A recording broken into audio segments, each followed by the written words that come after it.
Fala, gente, bom dia, boa tarde, boa noite. Não sei a hora que vocês vão assistir esse vídeo, mas a gente vai estar trazendo aí uma série de vídeos agora no canal. E hoje a gente vai estar conversando, sobre a parte de potência em corrente alternada, e também a gente vai estar trazendo o conceito, de fator de potência. Então, vamos lá para a aula.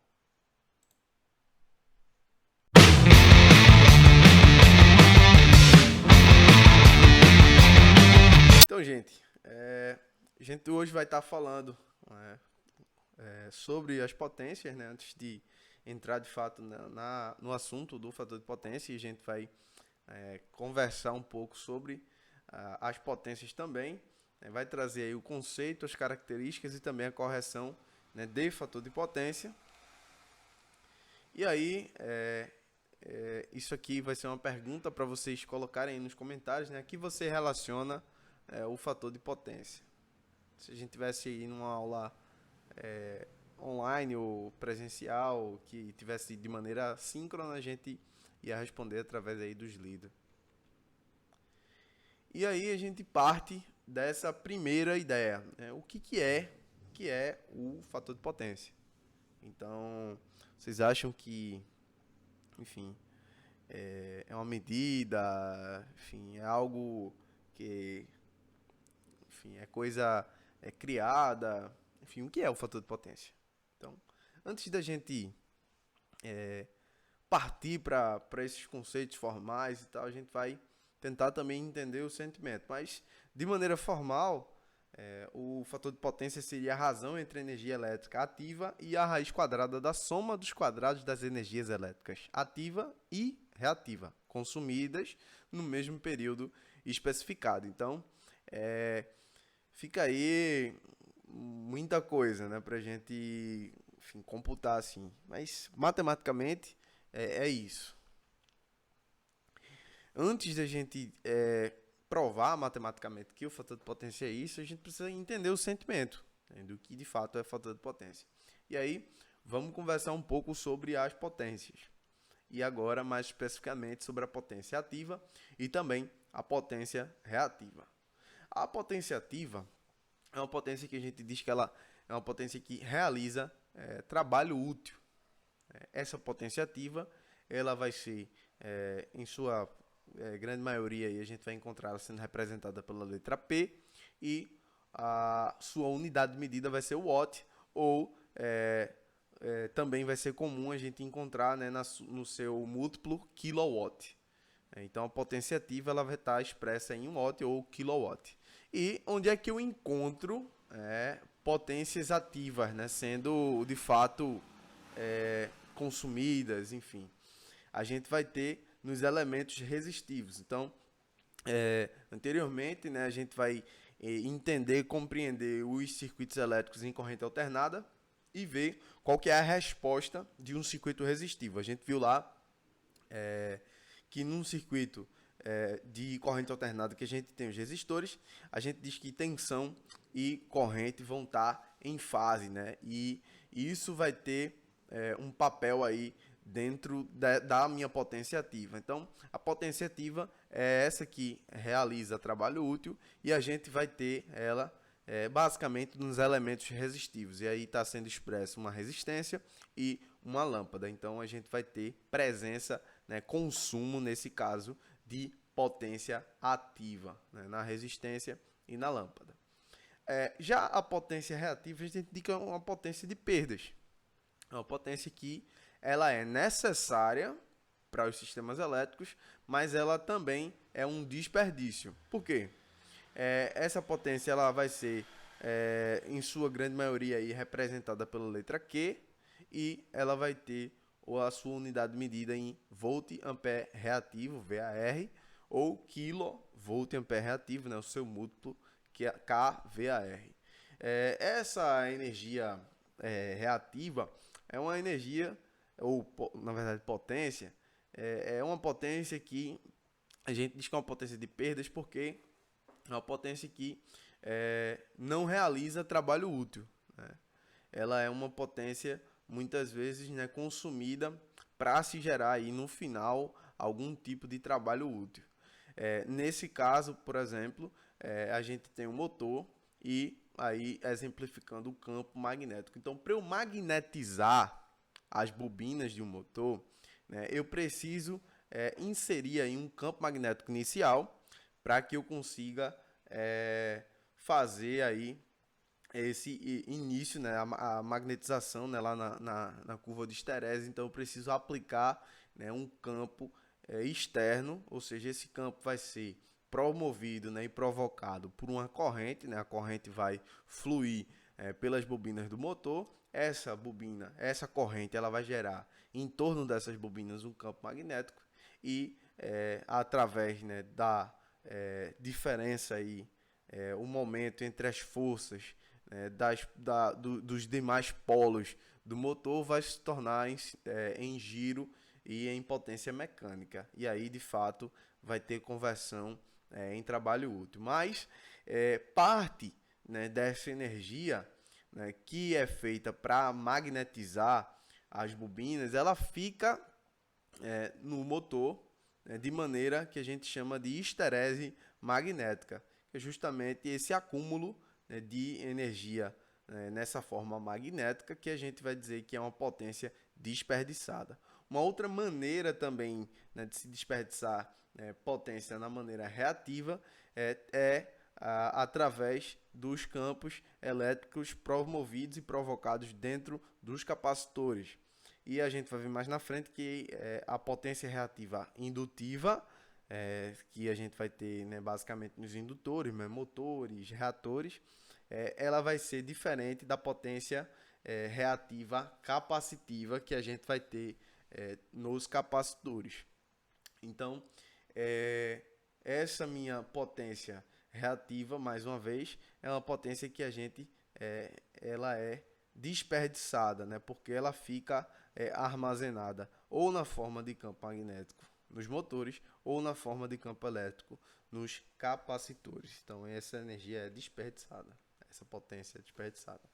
E aí eu tenho o triângulo das potências e surge uma outra potência, né, que em potência alternada, em energia alternada, né, em corrente contínua, aliás, em corrente alternada, a gente vai ter aí três potências, né? Lá em corrente contínua, a gente trabalhava apenas com um único tipo de potência, né? Era potência em watts ou quilowatts e só isso. A gente não calculava vários tipos de potência, era só um tipo. E aqui surge a ativa, que a gente já falou, é a que realiza trabalho útil, é a parte real, né, da minha potência. E aí a gente tem também a potência reativa, que é a parte imaginária, ou seja, a parte desperdiçada. E vai surgir uma terceira potência, que é a potência aparente, que é a soma, não linear, mas a soma, sim, entre a potência ativa e a reativa, que seria a potência total, que vai estar expressa em volt, ampere ou, nesse caso, kilovolt ampere, no seu múltiplo kilovolt ampere. E aí surge entre a potência aparente e a potência ativa, isso aí é um triângulo retângulo, e a gente vai ver ali que eu tenho um ângulo que eu vou dizer que é um ângulo φ. Dentro desse ângulo φ, aí dentro dessa relação do triângulo, a gente poderia, por exemplo, relacionar as potências, né? A potência aparente, que às vezes é também simbolizada pelo S, né? Eu diria que potência aparente ao quadrado é igual a potência ativa ao quadrado mais a potência reativa ao quadrado. Então a gente vê que a soma, né, dos catetos, a soma dos quadrados dos catetos é igual ao quadrado da hipotenusa. Nesse caso aí a gente relacionava as potências. Essa relação ela está simbolizada também. Essa relação do triângulo retângulo aí, a gente pode relacionar o cosseno desse ângulo. O cosseno a gente sabe que é cateto adjacente, que no caso aí é a potência ativa que está ali, kW, né, kilowatt, dividido pela hipotenusa kVA.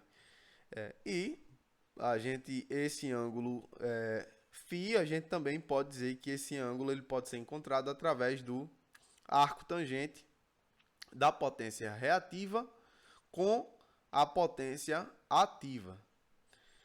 Uma outra maneira também de calcular esse fator de potência é pegar a energia ativa em kWh e dividir pela raiz do quadrado da energia ativa ao quadrado mais a energia reativa ao quadrado. Então, é outra forma de calcular isso. Mas o que de fato é um fator de potência, né? E por que ele é tão importante aí nos sistemas elétricos e por que ele relaciona essas potências e o que tem de fato, né, de interessante aí em conhecer o fator de potência. Primeiro, se não ficou muito claro a explicação entre as potências, eu acho que agora a gente vai sanar essa questão. Primeiro, para as pessoas, os não alcoólicos, né? A gente tem uma batatinha aí, Ruffles. E para os alcoólicos, a gente tem aí um belo copo de chopp. A gente vê, quando a gente compra, né, por exemplo, uma batatinha, que o produto em si, ele não vem cheio dentro do saquinho, né? Ele vem em uma parte só. Isso aí a gente entenderia, né, como uma potência ativa. É aquela, de fato, que realiza trabalho útil, ou seja, o que eu posso comer. E a gente sabe que o resto é preenchido com ar. Né? Até para o processo, para a questão da conservação das batatas, para elas continuarem também secas e tudo mais, a gente precisa ter ar dentro do pacote. Mas o que é vendido para a gente? É o todo, ou seja, a potência aparente é o todo. É a parcela de ar, que é desperdício, que seria a reativa, e a parcela ativa, que seria de fato o produto. Da mesma maneira, a gente também é válido de dizer, né, como agora eu vou falar um pouco, né, do copo de chopp, a potência reativa, ela não é algo que não presta, é simplesmente algo que é desperdiçado, mas é necessário, né? Ou seja, dentro do pacotinho de Ruffles é necessário que exista a parte de ar, a parcela de ar. No meu copo de chopp é necessário que exista a parte da espuma, que no caso é desperdiçada, mas a espuma tem uma função, né, de proteger a temperatura do resto do líquido em relação ao ambiente externo. O líquido, por si, né, que a gente está falando agora, é a parcela útil, é o que eu consigo beber. Então, a parcela útil. E o todo, o que é que eu compro? Eu compro o todo. Eu compro a caneca toda do chopp. Eu compro a espuma, e também compro o líquido. Então, eu pago por tudo, que seria o todo, o que está sendo destinado como um todo a parcela aparente, está em kVA. Então, parcela ativa, kilowatt ou watt. Parcela reativa, desperdício, VAR ou kVAR, e o todo é o kVA, a potência aparente. Então, espero aí que tenha ficado bem claro, né, para as pessoas não alcoólicas e para os alcoólicos aí, vai ficar bem compreendida essa parcela aí do chopp. Bem, eu falei que o fator de potência, na verdade, a potência reativa, ela podia ser indutiva e capacitiva. Logo, o fator de potência ele também pode ser ou indutivo ou capacitivo. Se for um fator de potência indutivo, a gente diz que é um fator de potência atrasado. Até pelas aquelas explicações lá que a gente falou, que a gente são necessárias, né, da parte do sistema CA, de indutores e capacitores. E o fator de potência capacitivo ou adiantado, né? Então, o fator de potência ele pode estar mais indutivo ou mais capacitivo. E eu falei que essas potências reativas, capacitivas e indutivas, elas são opostas, né? Como a gente pode ver aí, né? A potência reativa indutiva ela é mais JQ e a potência reativa capacitiva é menos JQ. E a potência complexa, ou potência, o módulo disso é a potência aparente, que a gente já sabe, vai ser uma parcela ativa, que é o P, que é a parcela ativa de fato, né, a potência ativa, mais ou menos JQ. Quem é que vai dizer se é mais ou menos JQ? É justamente se eu tenho no meu sistema mais elementos capacitivos ou mais elementos indutivos. Se eu tiver no meu sistema mais elementos capacitivos, eu vou ter uma parcela menos JQ. Se eu tiver no meu sistema mais elementos indutivos, eu vou ter o meu fator de potência aí, na verdade, a minha potência reativa mais JQ. E aí, eu vou ter um limite que está até estabelecido ali, que é até de 92%, ou seja, de 0,92%, tanto para a parte indutiva como para a parte capacitiva. Então, ou a minha eficiência energética num sistema aqui no Brasil tem que estar de 92%. Então, o fator de potência, para mim, me diz isso. Né? O quanto meu sistema é eficiente, ou seja, se eu tiver muito desperdício, eu vou ter um baixo fator de potência. Se eu tiver um bom equilíbrio entre indutores e capacitores, eu vou ter um alto fator de potência, logo eu vou ter menos desperdício. A concessionária de energia, né, no caso de Pernambuco, a CELP, ela meio que multa, na verdade tem uma parcela que onera, né, os consumidores que tiverem um baixo fator de potência, ou seja, um fator de potência abaixo de 0,92 ou de 92%. E aí, é justamente isso que a gente está dizendo aqui, né? Esse instrumento aí que está na tela é um cocifímetro, é um medidor, né, de fator de potência. O medidor de potência ativa, né, o medidor de potência ativa é o atímetro. O medidor de potência reativa é o varímetro, né? E o medidor de fator de potência é o cocifímetro, que está exemplificado aí nesse desenho. Quais são as consequências, né, de um baixo fator de potência? Redução da capacidade dos alimentadores do sistema elétrico. Então, se eu tiver um baixo fator de potência, a minha capacidade de entregar energia diminui. Um desgaste prematuro dos equipamentos. Então, um baixo fator de potência diminui a capacidade também dos equipamentos. Aumento das perdas elétricas nas linhas de distribuição.